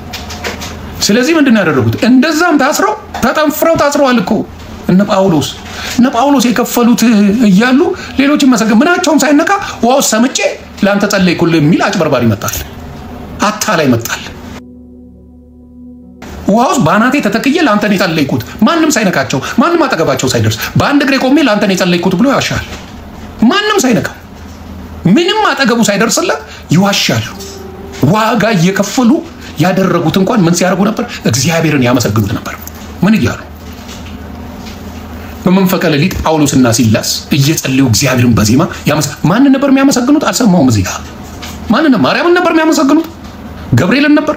ሚካኤልን ነበር? ዳዊትን ነበር የሚያመሰግኑት? ማንን ነበር የሚያመሰግኑት? ጳውሎስና ሲላስ ያላመሰግኑት እናንተ ፍጥር የምታመሰግነው ማን ሆነ? ማን ነግሮ ነው? ዩ ቴል ሚ። ማን ነገረ? ማን ነው እሱ ነው ያለ? ጳውሎስና ሲላስ በታሰሩበት ሰዓት የሚሰብኩት የሚዘምሩለት ማን ነው? እስቲ እንየው። እግዚአብሔርን ያመሰግኑ ነበር። ምን ታስረው? ለምን? ለማርያም ቢዘምሩ አታስፈታቸውም። እርግጠኛው ነኝ እነግራለሁ። ለገብርኤል ቢዘምሩለት አያስፈታቸውም። ገብርኤል አይሰማቸውማ። ካልታዘዘ ገብርኤል አይመጣ። ሚካኤል ካልታዘዘ አይመጣ። ቤት አድርጎ መቶ ሊያስፈታቸው። ስለዚህ ለእግዚአብሔር ዘመሩ። ከዛ በዜማ ያመሰግኑ ነበር። እስረኞቹም ያዳመጧቸው ነበር። መኖቹ እስረኞቹ ይኸውልህ የሮሜ ላይ ሲናገር መጽሐፍ ቅዱስ ሮሜ 10:17 ሲናገር ምን ይላል? ምንድነው? ላንብበው አንዴ እሱን ሮሜ 10:17 የሚለውን ላንብብላችሁ ምን እንደሚል 10:17 ምን ይላል? ሮሜ ምዕራፍ 10 ቁጥር 17 እንግዲያስ እምነት ከመስማት ነው መስማትም በእግዚአብሔር ቃል ነው ይላል። ክብሩን እግዚአብሔር ይስወድ። እንግዲያስ እምነት ከመስማት ነው መስማትም ከእግዚአብሔር ቃል ነው ይላል። ከዛ እንመለስ። ስለዚህ ማንን ነበር የሚሰሙት እነዚህ ሰዎች? የሚያመሰግኑት ማንን ነበር? የሚያመሰግኑት እግዚአብሔርን ነበር። እግዚአብሔርን ያመሰግኑ ነበር። የሐዋርያት ሥራ ምዕራፍ 16 ላይ እግዚአብሔርን ያመሰግኑት ነበር። እግዚአብሔርን ያመሰግኑ ነበር። ክብር ለኢየሱስ ይሁን። ከዛ በመንፈቀ ሌሊት ግን ጳውሎስና ሲላስ እየጸለዩ እግዚአብሔርን በዜማ ያመሰግኑ ነበር። እስረኞችም ያዳምጧቸው ነበር። እዚህ ጋር ነው ልብ ማለት ያለባቸው። እስረኞችም ያዳምጧቸው ነበር። እግዚአብሔር ይመስገን እያሉ ሲያመሰግኑ እስረኞች ያዳምጡ ነበር። እዛ ጋር የሮሜ 10:17 ላይ መስማት መዳን ከመስማት ነው መስማትም በእግዚአብሔር ቃል ነው ይላል። መዳን ከመስማት ነው ከምትሰሙት ነው። ሰሙ፣ እየዘመሩ ነው፣ እግዚአብሔርን እያመሰግኑ ነው። ምናልባት እነዚያ የተደበደቡበት ራቁታቸውን ተቀጥቅጠው እየታሰሩ እንዴት ነው የተደሰቱት ብለው እነዚህ እስረኞች ያስባሉ። መቼም አንተ ስትደሰት ነው መቼም የምትዘምረው። በመከራም ጊዜ እግዚአብሔር እንደሚመሰገን እነዚህ ሰዎች እያሳዩ ነው። ከዛ ድንገትም ይላል የወይኒው መሰረት እስኪናወጥ ድረስ ታላቅ የምድር መንቀጥቀጥ ሆነ። በዚያን ጊዜ ደጆች ሁሉ ተከፈቱ፣ የሁሉም እስራት ተፈታ ይላል። ይሄ ነው የእግዚአብሔር ስራ። እግዚአብሔር ላመሰገኑት በሙሉ እንደሚደርስ እግዚአብሔር ነው ጸሎታቸውን የሰማ። ታንኪ ዩ። እግዚአብሔር ጸሎት ሰማ። በድንገት መንቀጥቀጥ ሆነ፣ ተከፈታል። የምን አለ መከፈት ብቻ አይደለም አባቴ ምን አለ? በዚያን ጊዜ ደጆች ሁሉ ተከፈቱ፣ የሁሉም እስራት ተፈታ። ማንና ማን የጸለዩት? ጳውሎስና ሲላስ ብቻ ነው የጸለዩት። እግዚአብሔርን ያመሰገኑት ጳውሎስና ሲላስ ናቸው። ድንቅ ባውል አንድም ሁለትም ሆናችሁ ብትጸልዩ በመካከላችሁ እኔ እኖራለሁ ይላል የኔ ጌታ እግዚአብሔር አምላክ። አንድም ሁለት ሆነ እዚህ ጋር ስትጸልይ ላለው በሙሉ ነው የምታድነው። እግዚአብሔር ሙሴን ሲመርጠው በሙሴ ተደርጎ ህዝቡ ይድን ነበር። እግዚአብሔር ዳዊትን ሲመርጠው በዳዊት አድርጎ ህዝቡ ይድን ነበር። እግዚአብሔር ሁለት ሰዎች እነዛ ቅድስና ያላቸው ሰዎች እዛ ቦታ ላይ በመኖራቸው ገስዋ ሌላውም አብሮ ነው የሚድነው። የእግዚአብሔር ስራ ቅድስና ባለበት ቦታ ላይ በሙሉ ቅዱሳን ሲገቡበት ምን ይሆናል? ቅድስናውን ይጀምራል፣ ስራውን ይጀምራል። ይሄ ነው የእግዚአብሔር ስራ። ስለዚህ ምን ሆነ? ድንገትም የወህኒው መሰረት እስኪናወጥ ድረስ ታላቅ የምድር መንቀጥቀጥ ሆነ። በዚያን ጊዜ ደጆቹ ሁሉ ተከፈቱ፣ የሁሉም እስራት ተፈታ ይላል። ያመሰገኑት ሁለት ሰዎች እኮ ናቸው። እንደው ወደ እግዚአብሔር ብትሄዱና ብታሰቡት ያመሰገኑት ሁለት ሰው ናቸው። ሌሎቹ የሰሩት ስራ የለም። አምላኪም ላይሆኑ ይችላሉ፣ እግዚአብሔርን የማያውቁት ሊሆኑ ይችላሉ፣ ምንም ላይሆኑ ይችላሉ። በዛ ቦታ መኖር፣ በቅድስና ስፍራ መኖር እንደሚያድን ማሳያ ነው። በቅድስና ስፍራ መኖር ከእግዚአብሔር መንግስት ጋር እንደሚያገናኝ በዛ ማየት ትችላላችሁ። ስለዚህ በዛ ቦታ እስረኞች በሙሉ ተፈቱ ነው የሚለው። ተፈታ፣ እስራታቸው በሙሉ ተፈታ ይላል። ስለዚህ የወህኒው ጠባቂ ከእንቅልፉ ነቅቶ፣ ምክንያቱም እስራቱ ሲፈታ እንቅልፍ ወስዶት ነበር። ሁሉም ታስረዋል። ሐሳቡን አላወቀም እስረኛው። ለጥ ብሎ የእስር ቤቱ ጠባቂ ለጥ ብሏል። የሚሰማው ነገር የለም። እስራቱን ግን ጌታ ሲፈታው እነዛ እስረኞች መቼም ድምፅ ያሰማሉ። ድምፅ ነው ያሰሙት። ከዛ ምን አለ? የወህኒውም ጠባቂ ከእንቅልፉ ነቅቶ የወህኒውን ደጆች ተከፍተው ባየ ጊዜ እስረኞቹ ያመለጡ መስሎት ራሱን ይገድል ዘንድ አስቦ ሰይፉን መዘዘ ይላል። በቃ እንግዲህ ነገ ይገደላል። እሱ የሚታወቅ ነገር ነው። ጳውሎስ ግን በታላቅ ድምፅ ሁላችን አለ። እስረኞቹ ተመስጠዋል። አሁን የእግዚአብሔር ሆነዋል። ምኖቹ እስረኞቹ እግዚአብሔርን ሲያመሰግኑ ጳውሎስና ሲላስ ነበሩ የነበሩት። ሲያመሰግኑ ነበር እግዚአብሔር። የሁሉም ተፈታ። ስለዚህ እነዛ እስረኞች የእግዚአብሔርን መመስገን የእግዚአብሔርን መመለክ ሲያዳምጡ ስለነበሩ ከእስር እንኳን መውጣት አልፈልጉም፣ መሄድ አልፈልጉም። ተከፍተዋል እኮ እስራቸው፣ የተሰሩበት ሰንሰለት ምናምን ተፈተዋል። ሙሉ ለሙሉ ተፈተዋል። ግን አልሄዱም። ኖ የእነዚህን መጨረሻ ማየት ፈልጋለሁ ነው ያሉት። ለምን? በእግዚአብሔር የሆነ የትም መሄድ አይችልም። በእግዚአብሔር የሆነ በእግዚአብሔር ያመነ በእግዚአብሔር ተአምሩን የቀመስክ የትም አይሄድ። ምንም ቢደነገጥ ከእስር ቤት በቃ ተፈታል እኮ ታስረዋል። እንግዲህ ኃይለኛ እስረኞች ናቸው እዛ ጋር ያሉት። ወጥተው መሄድ ይችላሉ። በሩ ተከፍቷል። እሱ ሰንሰለታቸው ተከፍቷል። መሄድ ይችላሉ፣ መሮጥ ይችላሉ፣ ማምለጥ ይችላሉ። አላደረጉትም። ምን አድርጉ? ከመንፈስ ቅዱስ ጋር አብረው ቁጭ። ሁላችንም በዚህ ያለን የትም አልሄድንም። ምክንያቱም ስለ እግዚአብሔር እየሰበኩ ነበር። እነዛ ሰዎች ጨርሶ ስለመፈታታቸው ቦታም አልሰጡት። ምንም እግዚአብሔር ኃያል ነው፣ ሁሉን ማድረግ ይችላል። አጋዥ ገናዥ አጋዥ በዚህ ፎቶ ምናምን አይፈልግም። ደላላ የማይፈልግ አምላክ ነው ያለን እኛ። በደላላ ነው አምላካችሁ ጋር የምትደርሱት። እናንተ መድረሳችሁ ኃጢአተኛ ናችሁ የሚሉን ኢየሱስ ክርስቶስ ሲናገር እኔ ለኃጢአተኛ እንጂ ለጻድቅ አልመጣሁም ማለት አቀለለባቸው። ደነገጡ። አረ ቅዱስ ነው፣ እኔ አቅሜ ስለማይፈቅድ በማርያም በኩል ሄጄ በጸልይ ነው ምድ ነው። እኔ ኃጢአተኛ ስለሆንኩ በቅዱስ ገለመሌ በኩል ሄጄ ነው ለኃጢአተኛ ነው የመጣሁት አለ። ለአንተ ነው የመጣሁት። አንተ ኃጢአተኛ ስለሆንክ፣ አንቺ ኃጢአተኛ ስለሆንሽ ለአንቺ ነው የመጣሁት። ለሌሎቹም አልመጣሁም፣ ለጻድቆቹ አልመጣሁም። በጻድቅ በኩል ሄደህ እንዳትጸልይ እኮ ነው ጌታ የሚለው። ስሙ የተባረከ ይሁን። በጻድቅ በኩል ሄደህ እንዳትጸልይ፣ አቅም የለኝም እንዳትል፣ ሸክማቸው የከበደ ሁላ ወደ እኔ ኑ እኔም አሳርፋችኋለሁ አለ። በጻድቅ በኩል እንዳትጸልይ፣ እኔ ለኃጢአተኛ እንጂ ለጻድቅ አልመጣሁም አለ የኔ ጌታ ኢየሱስ ክርስቶስ። የኔና የእናንተ አምላክ ኢየሱስ ክርስቶስ የመጣው በምንድን ነው? ለጻድቃን ሳይሆን ለኃጢአት ነው። ስለዚህ ምን ማብረርም አትችልም። በሌላ በኩል ላምልጥ ማለት አትችልም። ልሳት ማለት አትችልም። ለዚህ ነው ኢየሱስ ክርስቶስ ድንቅ አምላክ ነው የምልህ። ልዩ ነው፣ ጥበበኛ ነው የምልህ፣ ሁሉን የሞላው ነው የምልህ። ለእኛ በደም መሰረይ ስለተፈለገ ደሙን ሰጥቶ እኛን ከኃጢአት አወጣ። ስለዚህ እዚሁ ያለው ነገር ይኸው። ጳውሎስ ግን በታላቅ ድምፅ ጮኸ፣ ሁላችን ከዚህ ያለንና በራስህ ክፉ ነገር አታድርግ ብሎ ጮኸ። እንግዲህ አስበው፣ ጠፍንጎ ያሰረ ሰውዬ ነው። ጠፍንጎሃል፣ አስሮሃል። ያውን ዘመን ሰው ቢሆን ምን ሊያደርገው ይችላል? ያንን ሰውዬ አጥፍቶት ነበር የሚሄደው። የእግዚአብሔር መንፈስ ቅዱስ ያለበት ግን ያሰረውን ሰውዬ ራሱ እንዳጠፋ ነው። ሁላችንም እዚህ ነው ያለነው። ፍርዱ ይገባላል እያለ እኮ ነው። ፍርዱ አይገባቸውም ብሎ የፈታቸው ግን የኔ ድንቅ አምላክ እግዚአብሔር ይባላል። የኔና የእናንተ ድንቅ አምላክ ፍርዱ ትክክል አይደለም ብሎ አናውጦ እስር ቤቱን ፈቶ የታሰሩበትን ሰንሰለት ፈቶ ፍርዱ ትክክል አይደለም ያለው የኔና የእናንተ አምላክ እግዚአብሔር ነው። ከዚህ በኋላ የተሰራ ድንቅ ነገር አለ። ምን አይነት ነገር ነው የተሰራው? እስቲ እንዘጋገብ። ምን ይላል? መብራትም ለምኖ ወደ ውስጥ ሮጠ፣ እየተንቀጠቀጠም ከጳውሎስና ከሲላስ ፊት ተደፋ፣ ሰገደላቸው። ከዚህ ጋር ሰገደ በሚለው እንስማማ። ይሄ ሰው አማኝ አልነበረም። እዚህ ጋር እንግባባ። ለሰው ይሰገዳል ብሎ እቺን ጥቅስ ብዙ የኦርቶዶክስ አባቶች ሲሰብኩ ሰምቻለሁ። ለሰው የሚሰገደው ለጳውሎስና ለሲላስ ተሰገደ ብለው የሚሉት ይሄ ሰው አማኝ አልነበረም። አማኝ አይደለም። አያውቀውም ክርስቶስ ማን ይሁን አያውቅም። እንዴት እንደማያውቅ ደግሞ ዘግበሃለሁ። እዚሁ ላይ ነው የሚነግርልህ። አያውቅም፣ ሰገደላቸው፣ ደንግጧል። የሚያውቀው ነገር የለም። በቃ ተርበትብቶ ምናምን ነገር ብሎ ወደቀላቸው። ምንድነው? እምነቱን አውቆ የሚሰግድ ነው ችግሩ። ምክንያቱም ዮሐንስ ራእይ ላይ ስትመጣ ዮሐንስ ራእይ አማኝ ነው። አምኖ ሲሰግድ መልአኩ እንዳታረገው ተጠንቀቅ፣ እኔም ከአንተና ከወንድሞች ጋር አብሬ የምሰግድ የክርስቶስ ባሪያ ነኛል። አየህ፣ አውቀህ ስትሰግድና ሳታውቅ ስትሰግድ ልዩነቱን ታያለህ። ለክርስቶስ ተደፍታ የምትሰግድ አንድ ባልቴት ነበረች። ተነሽ አላት። የማያውቁት ሊሰግዱ ይችላሉ። የሚያውቁት ሲመጡ ግን መጽሐፍ ቅዱስ ያስጠነቅቃል።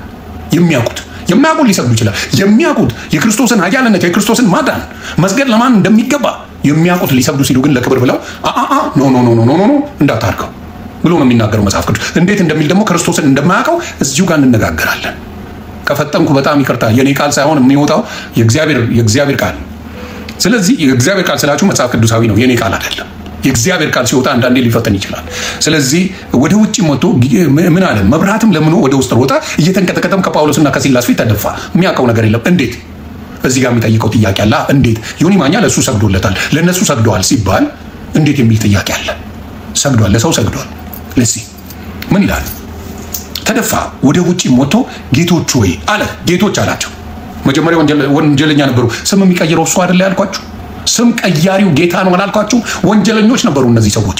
እስር ቤት የተወረወሩት ወንጀል ሰርተዋሉ፣ ህዝቡን መናወጥ አድርገዋሉ፣ ህዝቡን ረብሸዋሉ ብለው ነው ያሰሯቸው አይደል እንዴ? ቅድም ስናነበው ወንጀለኛ ናቸው እነዚህ ሰዎች፣ መታሰር አለባቸው፣ እርምጃ መወሰድ አለባቸው ተብለው ነው የታሰሩት።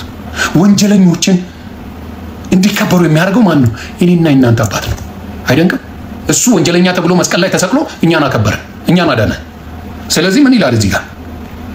ከዛ ወደ ውጭ አውጥቶ ጌቶች ሆይ እድን ዘንድ ምን ማድረግ ይገባኛል? ይሄ ነው ትልቁ ጥያቄ። የሚድንበትን አያውቅም። የሚድንበትን የማያውቅ ሰው ቢሰግድ ኃጢአት ምንድነው ታስተምረዋለህ እንጂ ኃጢአት ነው ብለህ ያዙ ይልቀቁኝ አትልም። በምን እንደሚድን አያውቅም። ምን ገረመው? ምክንያቱም እስር ቤቱ ተከፍተዋል። እስረኞች የታሰሩበት ሰንሰለት ገመዳቸው ተበጥሷል። የታሰሩበት ነገር በሙሉ ተበጥሷል። ሲያደርጉ ያየው ምናልባት ድምፅ የሰማው እግዚአብሔርን ሲያመሰግኑ ነው። ከዛ ይቺን ቃል በደንብ ሄዳችሁ ጠይቁ።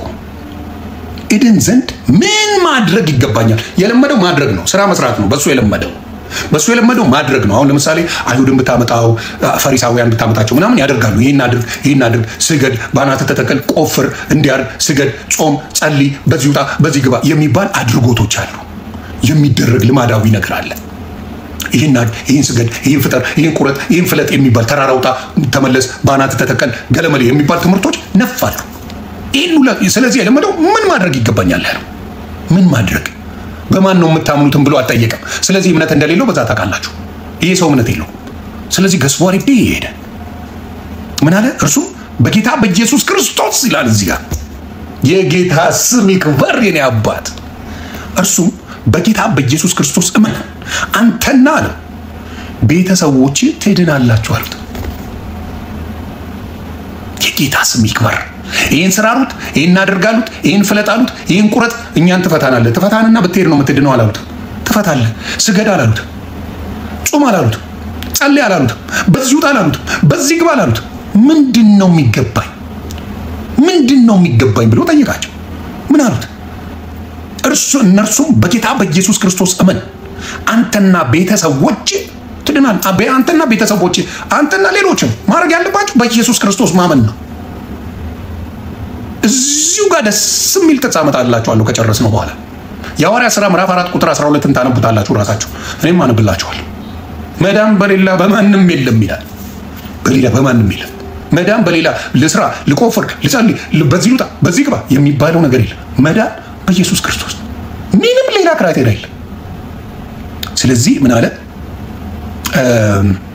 እነርሱም በጌታ በኢየሱስ ክርስቶስ እመን አንተና ቤተሰቦች ትድናላችሁ አሉት። ለእርሱና በቤቱም ላሉት ሁሉ የእግዚአብሔር ቃል ተናገሩላቸው። አያችሁ ኢየሱስ ክርስቶስ ምን አይነት ነገር እንደሚሰራ። እስር ቤት ነበሩ። እስር ቤት አስገባቸው። በዛ ውስጥ መዳን የነበረባቸው ሰዎች ነበሩ። ጌታ ኢየሱስ ይግለጽላችሁ። እስር ቤት ውስጥ ሲገቡ ያልዳኑ ሰዎች ነበሩ። የታሰሩ ወንጀለኞች ነበሩ። ነፍሰ ገዳዮች ነበሩ። የክርስቶስን ስም የማያውቁ ነበሩ። ብዙዎች ነበሩ እስር ቤት የታሰሩ። ለዚህ ጉዳይ ክርስቶስ ምን አድርጓቸዋል? እነዚህ ሰዎች ተገርፈው እስር ቤት እንዲገቡ ተወርውረዋል። እዛው መዳን የነበረባቸው ሰዎች ነበሩ። ኢየሱስ በመንፈስ ቅዱስ አድርጎ እነዚህን አመጣቸው። ከዛ ማን ያመነው? እዚህ ጋር ዘግብልኛ። ለእርሱና ምን አለ እዚህ ጋር? በጌታ በኢየሱስ ክርስቶስ እመን አንተና ቤተሰቦች ትድናላችሁ። ለእርሱና በቤቱም ላሉት ሁሉ የእግዚአብሔር ቃል ተናገሯቸው። እስር ቤት ውስጥ የነበሩ በሙሉ የእግዚአብሔርን ቃል ነገሯቸው። በሌሊት በዚያ ሰዓት ወስዶ ቁስላቸውን አጠበላቸው። ያን ጊዜም እስር ቤቱ ሰዎች ሁሉ ጋር ተጠመቀ። እዛ ቦታ ላይ የነበሩት እስረኞች ሁሉ በጌታ በኢየሱስ ክርስቶስ አምነው ተጠመቁ። የኢየሱስ ክርስቶስ ስም ይባረክ። ኃያል ስም አለው። እነዛ ኃጢአተኞች ወንጀለኞች እኮ በሰው ታስረዋል እኮ። በሰው በሕጉ ከሄዳችሁ ታስረዋል። ታስረው እስር የሚጠብቁ ናቸው። እስር የሚጠብቀው ምንም አይገባቸውም። ተስፋ የቆረጡት ጋር ይመጣል። የኔ አባት የኔ ክርስቶስ ተስፋ የቆረጡት ጋር ይመጣል። ተስፋ የቆረጡት ጋር መጥቶ ምን አድርጎ አድኗቸው ላጥ እግዚአብሔር ነው ሲዘምሩ የሰሙት። እግዚአብሔር ዝማሬ ሲደረግ እስር ቤቱ ተናወጠ፣ በሩ ተፈታ፣ እስራቸው ተከፈተ፣ ሰንሰለቱ ተበጠሰ። ከዛ በኋላ ምን ላድርግ ብሎ ግራ ገብቶት እነሱ ጋር ተደፋ። ከተደፋ በኋላ ምን ላድርግ ነው ያለው። በቃ ለመዳን ምን ላድርጋል? በኢየሱስ ክርስቶስ ምን አንተና ሰዎች ትድናላችኋል። ከዛ ቁስላቸውን አጥበው እያንዳንዱ እስር ቤት የነበሩት በሙሉ አምነው ተጠመቁ። ክብር ለኢየሱስ ይሁን። ይሄ ነው ትልቁ መልእክት። ባላሰብንበት ጊዜ ኢየሱስ መጥቶ ፈውስ አድርጎ ልጁ አድርገናል። ስለዚህ የሐዋርያት ሥራ እዚሁ ጋር ስትመጡ የሐዋርያት ሥራን በጣም አንቡ። ከኦሪት ዘፍጥረት ጀምሮ እስከ ዮሐንስ ራእይ ሳምራይዝ ያደረገ ነው። ይህንም የጻፈው ጳውሎስ ነው ይባላል። ያ አሳዳጅ የነበረው ሳኦል ማለት ነው። እሱን ከአሳዳጅነት አውጥቶ ድንቅ ነገር እንዲጽፍ ድንቅ ራእዮችን እንዲጽፍልን አደረገ። ክብር ለኢየሱስ ይሁን። ከዛ የሐዋርያት ሥራ ምዕራፍ 4 ቁጥር 12ን ብታነቡ የሚደንቅ ንግግር ይናገር። መዳን በሌላ በማንም የለም ይላል። አንደበት ዘንድ የሚገባን ለሰዎች የተሰጠ ስም ከሰማይ በታች ሌላ የለምና። ሌላ የለም። ምን ይላል? መዳን በሌላ በማንም የለም። አንደበት ዘንድ የሚገባን ለሰዎች የተሰጠ ስም ከሰማይ በታች ሌላ የለም። ስለዚህ መዳን የሚገባን በክርስቶስ ስታምን መንገዱ እሱ ያመቻችኋል። በመንፈስ እንድትመላለስ እሱ ያመቻቸዋል፣ እሱ ይሰራዋል። እኔ የምሰራው ከሆነ አልዳንኩኝም፣ እኔ ልስራው መልከውን አልዳንኩኝም። በሱ መንፈስ ስትመራ የሱን ጽድቅ ትሰራለህ። በብዛት ወንጌላውያን በወንጌል የሚኖሩበት ምክንያት ኢየሱስ ክርስቶስ ስለሚመራቸው ነው፣ መንፈስ ቅዱስ ስለሚመራቸው ነው። መዳን በሌላ መንገድ ለመሄድ የምትፈልጉ ሰዎች፣ ግራ የምትጋቡት ሰዎች ይሄ ነው ምክንያቱ። እንግዲህ እስረኞችን ምን አደረገ? እነዛን ሁለት ሰዎች ምክንያት አድርጎ ሙሉ ክርስቲያን አድርጎ ሙሉዎቹን እግዚአብሔር አምላክ አዳናቸው። በምን? በማመን። ማንን በማመን? ኢየሱስ ክርስቶስን። ኢየሱስ ክርስቶስን በማመን ምን እንዲሆኑ አደረገ? ተጠመቁ። አምነው ተጠመቋል። መዳኑ በዛ እንጂ በሌላ ነገር እንዳልሆነ መጽሐፍ ቅዱስ ይናገራል። አሁንም የምናገረው ለኦርቶዶክስ ወንድምና እህቶቼ እጅግ ለአባቶች ላመሰግን ፈልጋለሁ። ዓለም የሚድነው በማርያም አማላጅ ነው የሚለውን አደባባይ ወጥተው ስላወገዙት፣ ወፍ ዘራሽ ትምህርት ነው ስላሉ እናመሰግናለን። ትልቅ ትልቅ ትልቅ ትልቅ ወንጌል ነው። በኦርቶዶክስ ውስጥ ተደፍሮ ሊነገር የማይቻለው ትልቅ ወንጌል ይሄ ነው። ዓለም ያለ ቅድስት ድንግል ማርያም አማላጅነት አይድንም የሚለው ትምህርት የወፍ ዘራሽ ትምህርት ነው ብለው አባቶች መናገራቸው ትልቁን ነገር አፍርሰውታል። በቃ ትልቁን የዲያብሎስ ስራ አፍርሰውታል። ትልቁ ሌሎቹ ትንሽ ናቸው፣ ሌሎቹ ጥቃቅንና አነስተኛ ናቸው።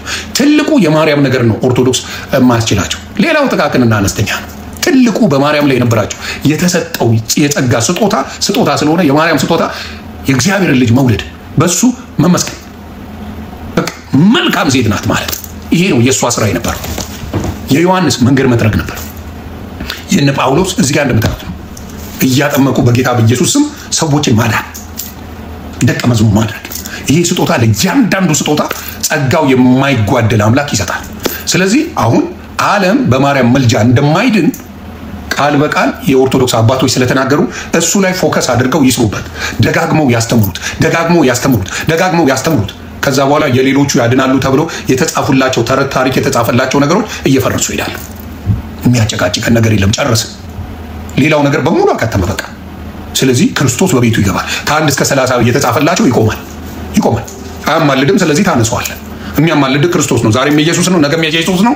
ምንም ኢየሱስ ነው። ያደረግኩት የለም ስለ መድኃኔ የሚለውን መዝሙር ጋብዤ በምን እንሄዳለን? ወደ ጨዋታ ይገባለሁ። ጌታ ኢየሱስ ብርክ ያርጋችሁ። የምትወዱኝም አጠሉኝም መጥላት የምትናደዱብኝ ካላችሁ ግን እግዚአብሔር አምላክ ይጠብቅልኝ። እኔም እንደናንተ ወንጌላውያንን ስሳደብ የኖርኩ ሰው ነኝ። ሙልጭ አርጌ አስታጠቄ የምሳደብ ታጣቂ አርበኛ ነበርኩ። ማርያምን ያስከበርኩ መስሎኝ፣ ኦርቶዶክስን ያስከበርኩኝ መስሎኝ በስድብ አጥነግርጌ ዮኒ ማኛን ፈርተው ዝም ያሉበት ዘመናቶች ነበሩ። ስለዚህ እኔን ብትሰድቡኝ ምንም ችግር የለብኝም፣ አንዱ ስለነበርኩኝ። ከዛ ውስጥ ጌታ መርጦ ስላዳነኝ እሱ ነው ያዳነኝ። እኔ ዱቄታም ነኝ፣ እኔም ማረባ ሰው ነኝ። ያንን ነገር ግን ቀይሮ ጌታ ኢየሱስ ክርስቶስ የሱን ቃል እንድመሰክር ስላደረገኝ እጅግ አመሰግነዋለሁ። ጌታዬ የራራልኝ አምላክ ነው ያለኝ፣ የራራልኝ ከዛ ህይወት ያወጣኝ አምላክ ነው ያለኝ። የራራልኝ እንደኔ አይነት ተሳዳቢ እንዴት ነው የሚራራለት? ሌላው ያገኘኝ እኮ ሰንጥቆ ገሎኛል። ስንቱ እኮ ለፍርድ ለማቅረብ እኔን የማይዘት የለም። በምላሴ ነው። አይ ነው በኔው ጥፋት ነው። እናንተ አጠፋችሁ እያልኩ አይደለም። በኔው ጥፋት፣ በኔው ንግግር ስንቱ ሊያጠፋኝ የሚፈልጋል እኮ። ከዛ ያስመለጠኝ ኢየሱስ ነው። የኔ አባት ነው ያስመለጠኝ፣ የኔ ጌታ ነው ያስመለጠኝ። ይሄን ያስመለጠኝን አባት ባልሰብከው አሩን ነው ወጥቶ ያዩዳው እና ከማንም ነገር ያስመልጣል። ኢየሱስ ያስመልጣል። ኢየሱስ ያስመልጣችሁ። የደም ዋጋ ነው የከፈለው። ያስመልጣል። እንደኔ አይነቱን ቆሻሻ ተሳዳቢ አስመልጦኛል። እንደኔ አይነቱን ወይኔ ዮኒ ማኛ ምላስ ውስጥ አልግባ የሚባል አስመልጦኛል። ስለዚህ አመሰግነዋለሁ። እድሜ ልኬን የማመሰግን አምላክ አለኝ። እኔ የማመሰግነው አንድ ነው፣ እሱም ያዳነኝን የደሙን ዋጋ የከፈለልኝን ኢየሱስ ክርስቶስን ነው። ሌላው ሆይ ቢልል ጊዜያዊ ነው። ሌላው ሊልል ይችላል፣ ሆይ ምናምን ያራድጌ ልጅ ምናምን ሊል ይችላል። ስላስደሰትከው ብቻ ደስ ስላለው ብቻ ነው አንተን ምንም ይል ያራዳ ልጅ ነፍሴ ያለ ምናምን የምትባለው ስለተመቸው ብቻ ነው። ከሱም የሚደብረውን ነገር አንድ ነገር ተናገር፣ ያውላ ክብርን አውርዶ አፈር ከድሜ ያስገባሃል። የኔ አባት ኢየሱስ ሁሉንም እያንቋሸሽ የሱን ፍጥረታት ሁሉ እያንቋሸሽኩኝ አልጣለኝም፣ አላሳደደኝም፣ ራራልኝ። እንደኔ የተራራለት በዚህ ምድር ላይ አለ ብዬ አላስብም። እንደኔ የራራለት ሰው በኢትዮጵያ ምድር ኢየሱስ ክርስቶስ ጌታ የለም ማንም ብትለኝ አልሰማ። እንደኔ አንጠፍጥፎ የሚፈልገውን ከንጉስ እስከ ሃይማኖት ከግለሰብ እስከ እንትኑን ያወጣ ሰው የለም። የሚፈልገውን አንጠፍጥፎ የተናገረ የለም። ለኔ የራራ አምላክ አለ። ለኔ የራራ አምላክ ለእናንተም ይራራላችሁ መንገዱን ያሳያችሁ ነው የምለው። ስለዚህ እኔ ለመዳኔ ያረኩት አንድ ነገር የለም። አረን ወይ ነኝ እስር ቤት ነበር የሚገባኝ፣ መገረፍ ነበር የሚገባኝ፣ መሰቀል ነበር የሚገባኝ። ከዛ ውስጥ አውጥቶ ልጁን ያደረገኝ እና ይሄን ኢየሱስ ማምለክ አይደለም እኔ እንጃ ምን በሆንለት እንደማስደስተው አላውቅም። እመን ትድናለህ ያለኝ እኔ ግን ከዛም በላይ ክፈል ብባል አደርገዋለሁ። ከዛም በላይ ክፈል ብባል ምክንያቱም ጥፋቴን ስለማቅ የሰራሁትን የበደልኩትን ስለማቅ ከዛ በላይ አርግ ብባል አረጋለሁ። እኔ ለኢየሱስ ለጌታዬ ኢየሱስ ጌታዬ ነው። በሱ ከዚህ በኋላ የትም ቦታ ላይ ከኢየሱስ የሚለየኝ ምንም ነገር የለም። ስለዚህ ሁላችሁም ያደረኩት የለም ስለመዳኔ የሚለው ማናችንም በስራችን እንደማንድን ደግሜ ነግራችኋለሁ።